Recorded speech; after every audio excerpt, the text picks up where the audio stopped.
I've been getting quite stressed lately. I've been setting up the miter saw, setting up my table saw, only to find on the next job or a day or so later, everything's out of square again.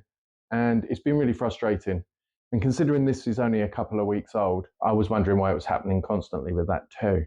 This is obviously a problem. And if you're going from a hobbyist to a full-time business and you're using your old tools, which might have been fine for around the house, but maybe not good enough for business use and professional use, then it might be worth looking at this video. Then stick around to the end to find out what problems I've experienced as recently as just a couple of days ago and how I'm going to overcome them. Now, I don't know if you can actually see that, but both edges are on the bed. There's terrible gaps, millimetre or more, either side of the plate. I'll show you in a minute. It's not wear and tear, there's a little bit there. When you're feeding little pieces through, narrower pieces, you can actually feel it. Even though the fence is there, you can feel the wood moving. There's no wonder nothing's square. Stick around to the end and we'll see if we can repair that. And if I can't, then it's a new table saw. Shame. And just to show you that there is a little bit of wear and tear, but this runs up the length of the plate. And it also runs from the back edge in and then back up this way. So my belief is this left the factory imperfect. And for the cost of it, I would have expected it to at least come with a flatbed. Now, I purchased that DeWalt table saw 10 years ago, and it is worth noting that it's been through 2 house renovations, lots of pallet wood projects, but I still firmly believe that it wasn't right from factory. Another tool I want to talk about is the square, or the not square, as the case may be. This was a cheap set I bought. I think there was 4 in the set, and they were from Aldi or Lidl. They were only for use around the home, so it wasn't that important that they was that accurate, to be fair. But since I've been doing projects with it that need more accuracy, the flaws have started to show. I'm going to show you an easy way to check how true your square is. Please understand that I've already dismantled this once, so I've put it back together for the sake of this video. So it looked like there's obvious errors, like the pins don't fit quite properly now, but when I took this apart, it was properly snug and there was no play in it whatsoever, and they're not adjustable. Okay, so this is only an old piece of wood, but it is true. It's perfectly square and the factory cuts are fine. So to check for square, we're going to place our end right up flush to the end of the wood, and we're going to draw a line. And then we're going to flip it over, put it up the other way, pick one of the points so that your line meets, and then draw it. And you'll see that over the course of that square, we're about 5 millimeters, 6 millimeters out. Let me show you.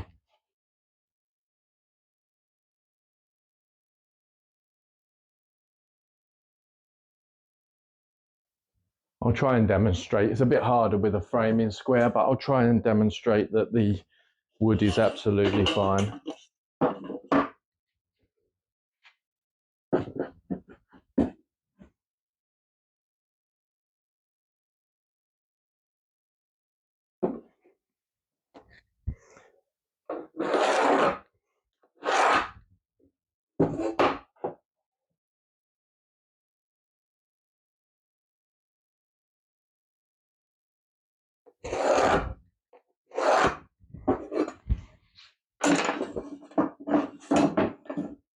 And as you can see, that second line is absolutely perfect. Right up to the end. So what I'm going to end up doing with this cheap square is what I've done with one of the others that come from the set. Separate them, and I'll have a not so free steel rule and a small level that I don't know how true it is anyway, so we'll test that later. That leads me nicely onto the last tool I want to talk about today. The level, or not so level. This is an old battered level, but I would have expected it to be reasonably accurate. I've used it for all of the levels on the floor and actually on the units. And I'm surprised to find that it's miles out. Let me show you.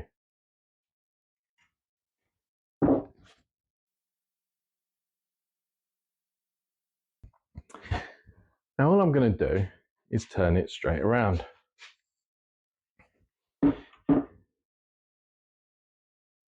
It's on the line like it was before. Everything else is the same.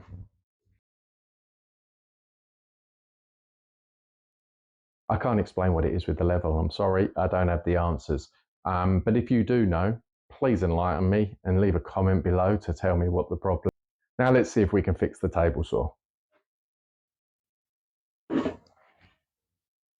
So here I've leveled the table saw and I'm raising the zero clearance plate up, some old washers, so that I can seal around it.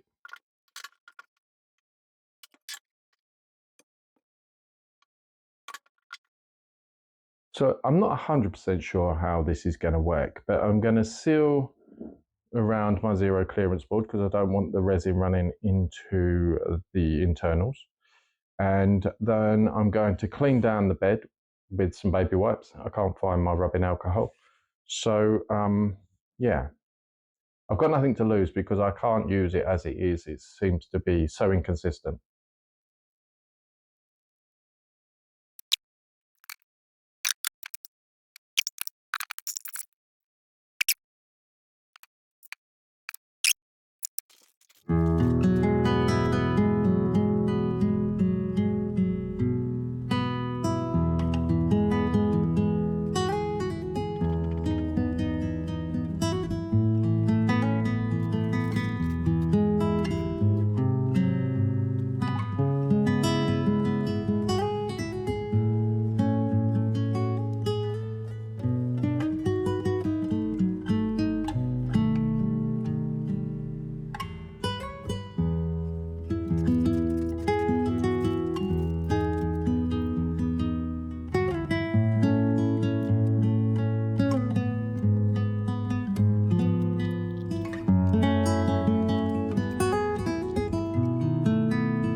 So after realizing that I didn't have a mask on and my chest was getting a bit tight in there, and so I brought it outside. I had to do a repair. I'd let it overheat so the resin got soft and lifted, and then I found out that the camera wasn't recording. So here we go again.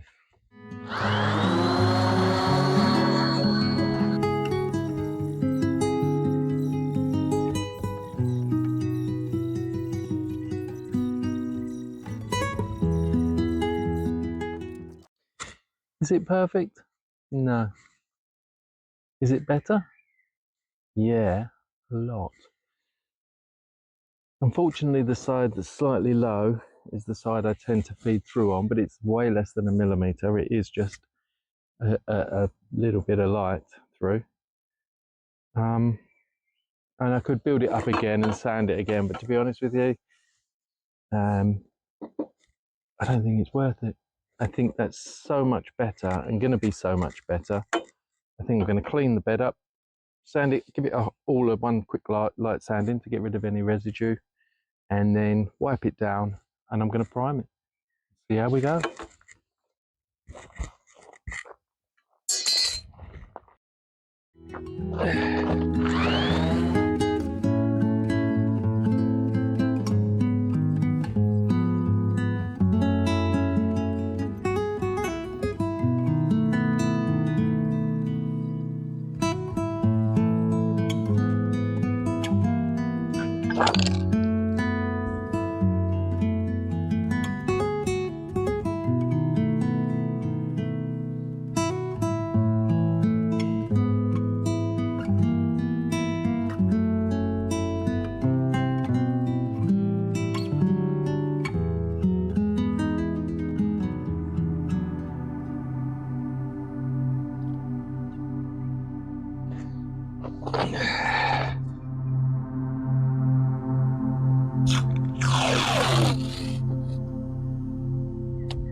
please, if you do attempt this, please wear the proper respirator. My chest is actually getting quite tight now.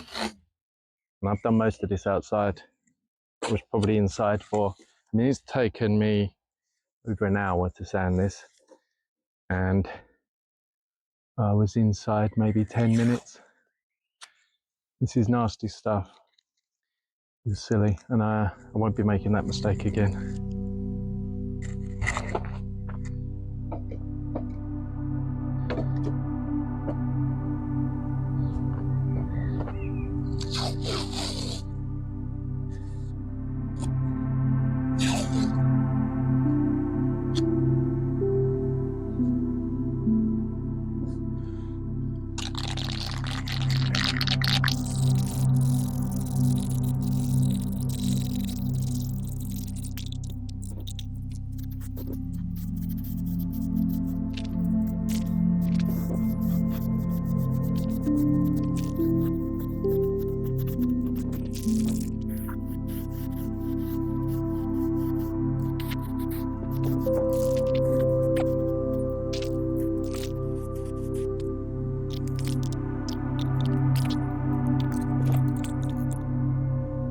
Right, so the all-important reveal.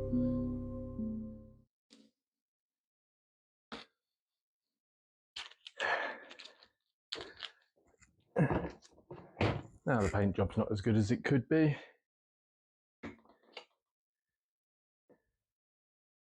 Right, so as I said, it's not perfect, but it is better. There's still light underneath, but that corner's high, so it may be a case of sanding that down later, but I don't know if it's even worth it. I don't really ever cut things more than about 4 to 5 inches wide anyway on this, so I'm chuffed to bits with that. It'll do me for another year, I think. Who knows, I might do it later on, but I'm going to put a coat of paste wax on it now, and it's good all the way down as well. I don't know if you can see that from there, but there is nothing, nice and flat. And I'm just using a really old tin of beeswax paste wax, pure terps. Just an old rag.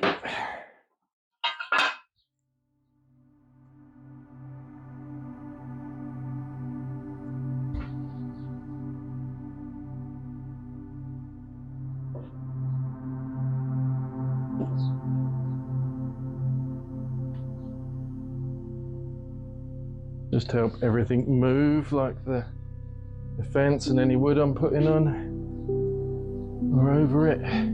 You can still see the bits where it's not gone completely flat. I didn't want to go too aggressive with it because I'd make more problems than I was trying to remedy.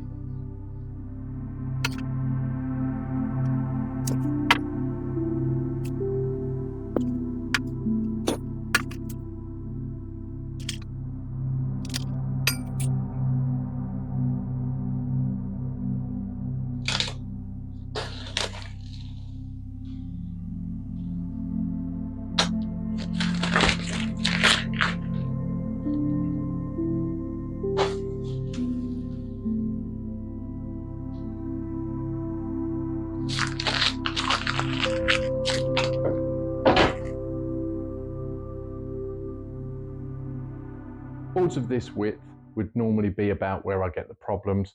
This sort of length as well, particularly, and I would get probably a millimetre difference top to bottom. It's only a piece of old pallet wood, but it's good enough without having to prep it and plane it flat to see the sort of cut I'm getting now.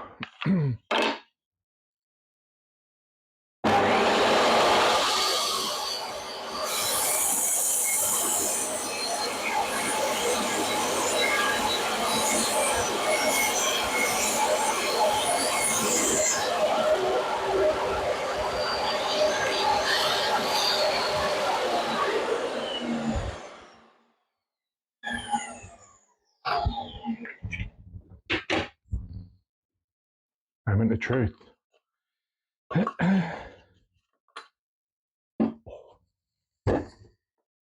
Absolutely perfect.